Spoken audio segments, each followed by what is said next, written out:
Good morning. It's Wednesday, September 17th, 2025. And it is about 4:37 a.m. Pacific Standard Time. And I'm on my way to the job site. Early bird gets the worm, y'all. And I was listening to a video online where a gentleman was talking to a woman, and she's 27. She's got a 3-year-old daughter, and her daughter's being taken care of, for the most part, by her grandmother. And in this interaction, she's just showing a lack of maturity and no real concept of reality. I mean, it's like that Cyndi Lauper song, "Girls Just Want to Have Fun." To me,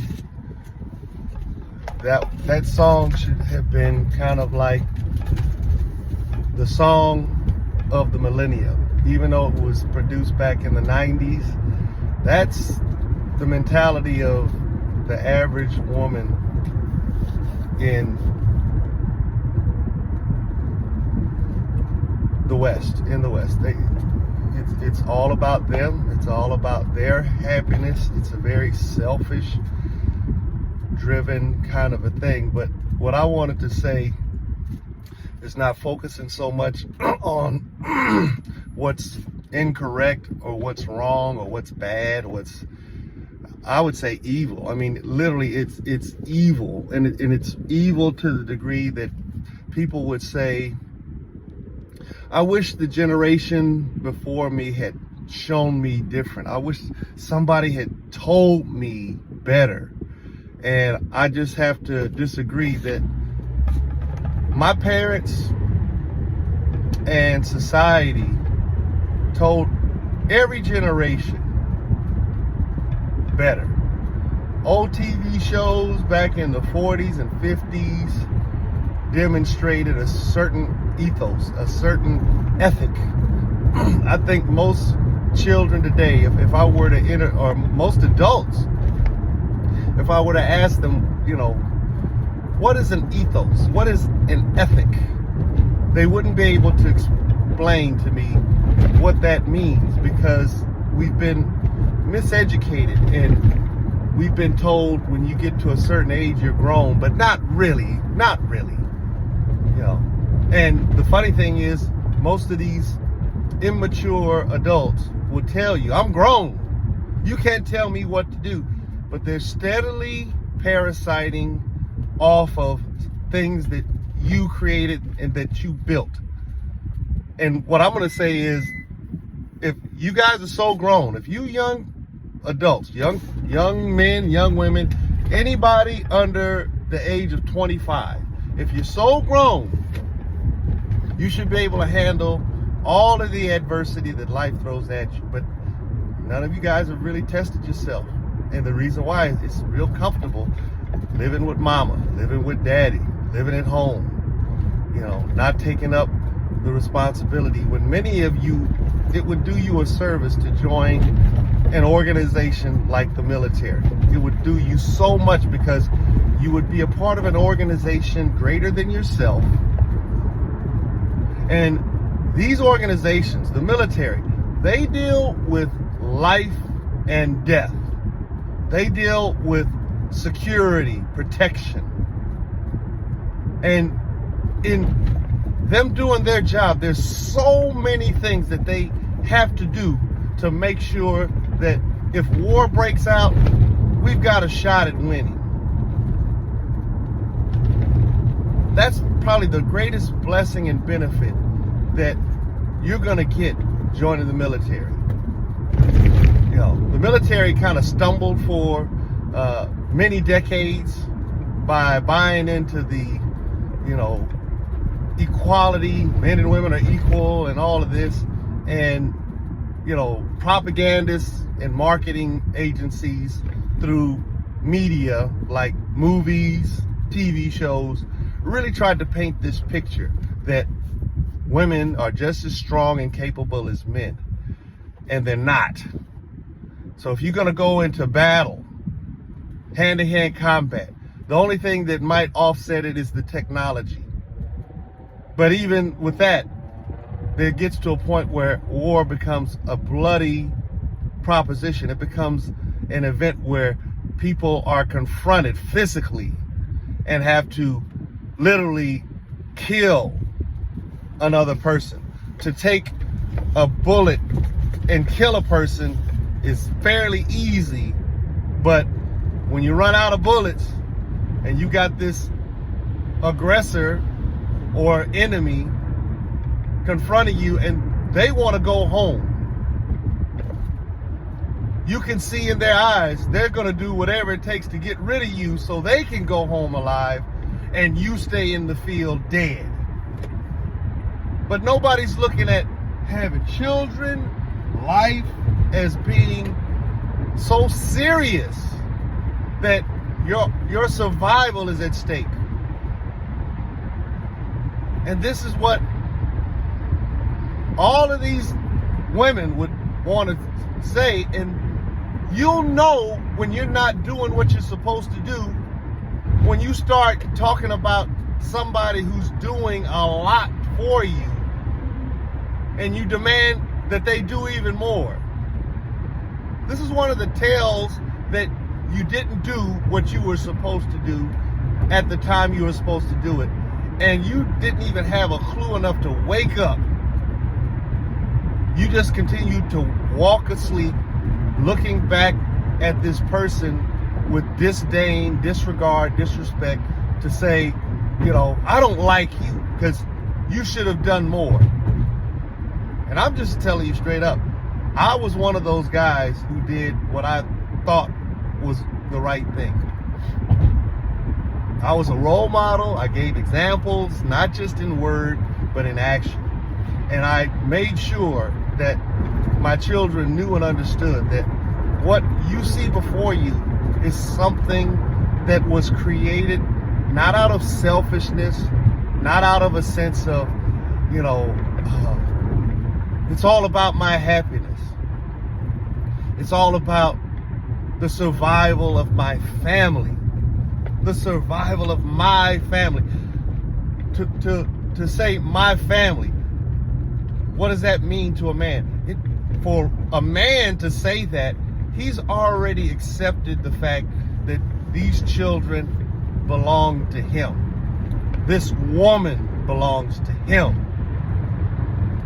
And the expectation is, because these things belong to me, I'm responsible.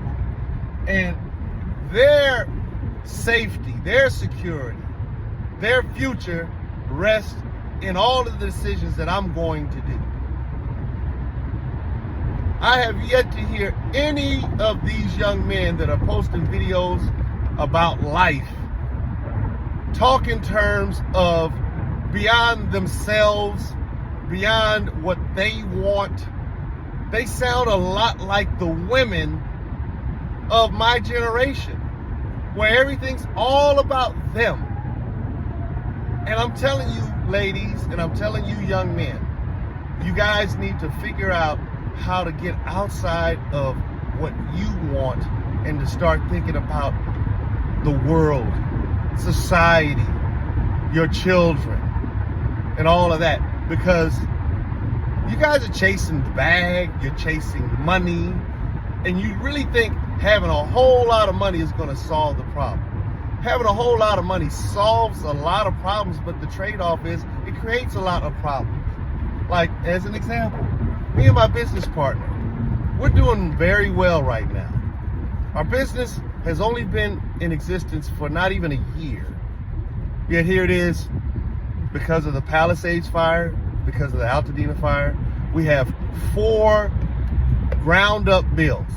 House gets, the remnants of these burnt up houses, 4 will be bulldozed away, new foundations installed, a new structure built from the ground up. We've got 4 of them right now. They're in process of being drawn up, engineered, and then they're going to be hopefully fast-tracked through this new process that LA County, LA City, and the city of Altadena have set up to try to get these people's homes built back in a hurry. All of these things are putting us in a very strong position to where we've already demonstrated that we could build not one house, but 2 houses in less than 4 months. We have clients where we were subcontractors. We had one gentleman come, he was building a house in Inglewood. It's been 14 months as of next week that his house has been under construction. I'm going in later on this weekend, Saturday, to do the finish work. I'm gonna do a video so you guys can see I'm not lying. We're doing the finish work on this project. Now, we told him, look, you've been 14 months in and your project is at the same level that the project that I'm driving to right now is at. Now, imagine 6 months versus 14 months. 8 months of paying interest on a construction loan, 8 months of not getting rent, 8 months of not building back your actual net worth, your cash flow. 8 months, that's almost a year. And right now, these houses that are being built, he's built a 3-bedroom. He can get $4,000 to $5,000 a month. But let's just say on the conservative side, $4,000 a month times 8. That's $32,000 that he's missed out on, missed opportunity. But the first thing that came out of this man's mouth was, how much can you do this for me? What do you mean? How much can I do this for you? No, what you're missing, sir, is the fact that we can do this for you and save you 8 months of interest payments, 8 months of waiting for your net worth, 8 months of refinancing and getting this money, this equity that's in this property in your hands, tax-free, because you're taking it out on a cash out refi. And let's say the house is worth $1 million. You get these renters in, they're paying the mortgage. You put 20% down on $1 million, which is $200,000. That leaves you with $800,000 cash out refinance on this property. Could have been making that money 8 months sooner. But he's worried about how cheap it's gonna be. No, what you should actually look at is, I have a goose that can lay a golden egg every 4 to 6 months. And I need that. But he's so focused, like most short-sighted people, on the cost, the short-term cost. No, the short-term cost is 8 months. You save 8 months, that's the short-term cost. And you step up into a whole nother reality in terms of your net worth, your available net cash, and your cash flow. Because you have a brand new house. You got at least 10 years of no real maintenance, no real problems. And if you got them, you take them out of the deposit that the tenant is going to give you, because any problems that are created are going to be the result of them tearing up your property. So you have an annual inspection, and if they're tearing up your property, you get them out of there and get somebody else who appreciates, the fact that you're willing to let them move into a brand new house. You get rid of the riffraff. But this is the whole thing. This is like a mindset. You don't know what you don't know, people. But I do know that every generation, including mine, they knew what to do. But eventually, people started getting soft, people started getting lazy, and people started trying to place blame where they should have been shouldering burdens, seeing how much they could carry, seeing how much adversity they could endure. But everybody's become pain averse. They become pressure averse. You guys don't know what you're capable of. I know what I'm capable of. I'm capable of getting my 60-year-old butt out of the bed at 3 o'clock in the morning to get to the job an hour earlier so that I have a shot at getting more done. We have an inspection scheduled for this afternoon, and I want everything to be perfect. But once everything is perfect, that's going to be 9 a.m. I'll be free to take care of some other business that I need to take care of. I just got a job replacing a sewer line. This is a $7,000 change out that I can get done in a day. I have excavation equipment where I can dig up a 4-inch sewer line. It's about a 28-foot span of pipe. It's in the ground about 2 feet below the surface of the earth. I come in with a backhoe. I could get that pipe exposed, dug out, and replaced in about 4 hours with my digging equipment. I got that job yesterday. I think I'm gonna do a video on that one too, so you guys will see I'm not lying. $7,000 in an economically depressed environment, and everybody's basically saying, oh, the economy is going to crap. It's going to crap for people that are looking for somebody else to take care of their problem. But think about it like this, folks. You're looking for the president, you're looking for businesses, corporations to help you, but if they're being as selfish as many of you people are doing, why do you have this expectation that Donald Trump or anybody else is coming to save you? You're looking to be something, a part of something greater than yourselves. But you guys don't know what it takes to do that. And that's why you can't appreciate it. And that's why you're steadily begging somebody, increase the minimum wage. Help us. No. And when they help you, prices start going up and you're like, oh my God, Donald Trump, the president, is screwing things up with tariffs and this and that. If you guys were really about the real business, you wouldn't be trying to worry about these political actions you should be preparing yourself and your family, something that's greater than yourself. You should be preparing by getting greater skills. You don't have time to go to football games. You don't even have time to watch the game if you're broke.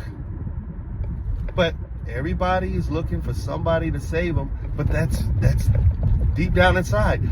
You want to be a part of something that's greater than yourself. You think you're really a part of the United States of America? If you really thought you were really a part of this great thing called the United States of America, the government would be serving you and you wouldn't really have a whole lot to worry about. And that's the reason why many of y'all need to join the military. Y'all need to get to be a part of an organization that's greater than yourself, that can teach you the discipline, that can teach you the seriousness of the business, because they're in the business of war. They're in the business of winning, and they're in the business of making sure this country stays safe. To hell with what goes on in other parts of the world, and to hell with what we've got to do in these other parts of the world to make home a place where we can be happy. See, that's what they're in the business of doing. But you'll never get to that attitude thinking it's all about you. I'm watching videos of young men, and I'm saying young men, men under 35. Young men. Theories about this, theories about that. I think, to be responsible is a trap.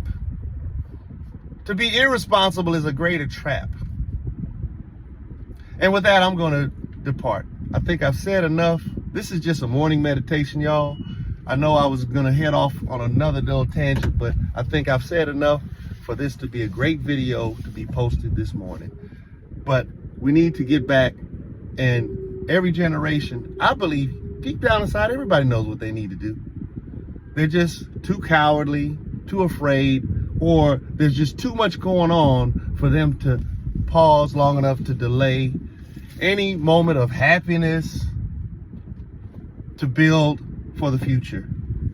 And I just think that that's the biggest problem. You guys are so busy trying to have a good time that y'all are wasting your lives. So many of you young men playing video games. Y'all been playing video games since elementary school. Y'all have been doing what you want to do since elementary school, and it hasn't worked for you. Because if it worked for you, you would have the things that your fathers were able to give you. None of my children can give themselves what I didn't just give myself, but what I gave them, what I gave my extended family, and what I gave their mother. But I'm the villain. I'm the bad guy. No, I'm a man that's living life. I'm about to get back into that financial place that I was in, where I was able to provide all of these wonderful things for my family. But I'm going to be providing for myself, and I'm going to be super selfish, man. Don't think that I'm going to be going to get me a young woman. I'm going to get a young woman for sure. But don't think I'm going to be so foolish like Shannon Sharp, like some of these other men. You know, I've been through the ringer in terms of going through hell with women and stuff. Even in my dating life post-divorce, met a lot of wonderful women, but they just wasn't ready for meeting a man like me because they think it's still about them. You know, great sex, wonderful sex, love the sex, love the big breasts, little breasts, love all of that good stuff. But when it came time for them to actually start basically saying, you know, it's time to hang up this free-spirited, I gotta be happy kind of life.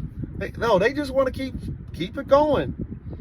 And that's why they're gonna end up, you know, being a bust down. That's why they're gonna end up getting railed out. And they're gonna really be happy with such a meager life, miserable life, because they would have really preferred to be in a man's presence that was competent, that was capable, that was able. And he was so competent, capable of that. He's got a house in Newport Beach, girl. He lives by himself. But I'm gonna do one better. I'm gonna get the beautiful house in Newport Beach. And I'm gonna have a young wife that gets it. Because let me just tell you, this one little part would be like this. She's gonna understand that marriage is not about love in as much as that I have to be in love to get married. You know what? I'm gonna save that for another video. Have a good day, y'all. Talk to you soon. I think I'll do that video later. Look for it in the morning or maybe this afternoon.